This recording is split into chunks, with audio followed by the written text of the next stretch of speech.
Iran-Iraq युद्धामुळे सध्या अनेक ठिकाणी जे आहे एलपीचे जे दर वाढलेले अनेक ठिकाणी तुटवडा आहे।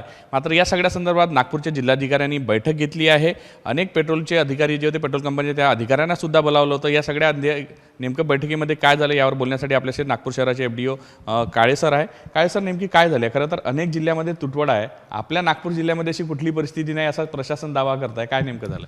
आजच्या या बैठकीमध्ये माननीय जिल्हाधिकारी सर नागपूर यांनी आजची जी बैठक घेतली या बैठकीमध्ये हाच प्रश्न विचारण्यात आलेला आहे। गॅस एजन्सीचे जे आले होते IOCचे BPCL आणि HPCLचे जे एरिया मॅनेजर्स वगैरे आले होते, यांना पण हाच प्रश्न विचारण्यात आला आहे की आपल्याकडे हा तुटवडा का बरं दिसून येत नाही। तर त्यांनी त्या पद्धतीचं उत्तर दिलेलं आहे की आमच्याकडे त्या पद्धतीचं नियोजन आहे आणि सगळ्या गॅस एजन्सीचा आम्ही पाठपुरावा करत आहे। कुठलाही लाभार्थी गॅसपासून वंचित राहणार नाही याची आम्ही खात्री करून घेत आहे। त्याच्यामुळे अद्यापपर्यंत आपल्या नागपूर शहरामध्ये कुठल्याही पद्धतीचा तुटवडा हा भासलेला नाही। खरं तर संभाजीनगरमध्ये रांगा लागल्या आहे, काही ठिकाणी जे आहे आरक्षित ठेवण्यात आलेलं आहे कुठं, पण नागपुरात अजूनही आरक्षण किंवा अशा कुठल्याही प्रकारची गरज पडलेली नाही। आता सध्या तरी नाही पडलेली आहे। जेव्हा अशी परिस्थिती निर्माण होईल त्यावेळेस तो कोठा पण राखीव ठेवला जाईल, पण हा प्रश्न पण त्या लोकांना विचारण्यात आला आहे आणि अशा पद्धतीने प्रत्येक गॅस एजन्सीला पाहणी करून त्यांना पण सूचना दिल्या आहेत माननीय जिल्हाधिकारी सरांनी की तात्काळ बैठकी घ्या आणि या गोष्टीवर तोडगा काढा म्हणून। खरं तर घरगुती गॅसला अजूनही अडचण आहे, पण काही कमर्शियल जे आहे, काही लोक आहे जे उद्योजक आहे की ज्यांचे मोठे मोठे हॉटेल्स आहेत त्यांना कुठेतरी तुटवडा असल्याचं सांगितलं जात आहे। आपल्याकडे या संदर्भात काय माहिती? नाही, आमच्या कार्यालयाकडे अजून उद्यापर्यंत अशा कुठल्याही तक्रारी आलेल्या नाहीत। मी अशा सगळ्या व्यापाऱ्यांना विनंती करतो की असं काही तुम्हाला अडचणी आल्यास आमच्या कार्यालयाला थेट संपर्क करावा, जेणेकरून आम्ही त्या गॅस एजन्सीशी संपर्क करू।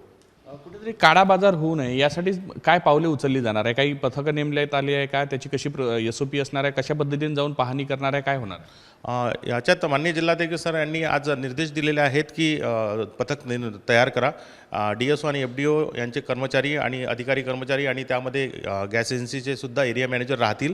त्या एरियाचा एरिया मॅनेजर त्याच्यासोबत राहील आणि तिथे त्या एजन्सीची तपासणी केली जाईल। कुठेही काळाबाजार होणार नाही याची पूर्णतः पाहणी केली जाईल। कुठेतरी आता OTP दिल्या जात आहे, 21 दिवसाची अटसुद्धा घरगुती सिलेंडरला टाकण्यात आलेली आहे, पण तरी काही लोक असतात जे बाहेर विकतात, जास्त दराने विकतात, त्यांच्यावर कारवाईच्या अनुषंगाने काय केलं जाणार? सेंट्रल गव्हर्नमेंटची ती हेच होते, डायरेक्शनच होते की 25 दिवस च्या आतमध्ये एक OTP जनरेट होईल आणि त्याच्यानुसारच तुम्हाला रिफिलिंग दिल्या जाईल।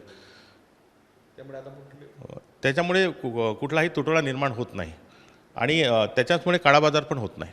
नक्कीच कुठेतरी काळा बाजार सुद्धा रोखला जाणार आहे। खरं तर नागपूर जिल्ह्यामध्ये पुरवठा सुरळीत असल्याचा दावा जो आहे तो जिल्हा प्रशासनाकडून केला जात आहे। जिल्हाधिकाऱ्यांनी आज बैठक सुद्धा त्या अनुषंगाने घेतली आहे, त्यामुळे पुढच्या काळात जर तशी परिस्थिती असली तर त्या अनुषंगाने कळवलं जाईल। मात्र सध्या तरी सगळं पुरवठा सुरळीत असल्याचं सांगितलं जातं। मात्र काळा बाजार होऊ नये यासाठी पथक सुद्धा नेमण्यात आली आहे आणि त्यांची करडी नजर या काळा बाजारांवर असणार आहे।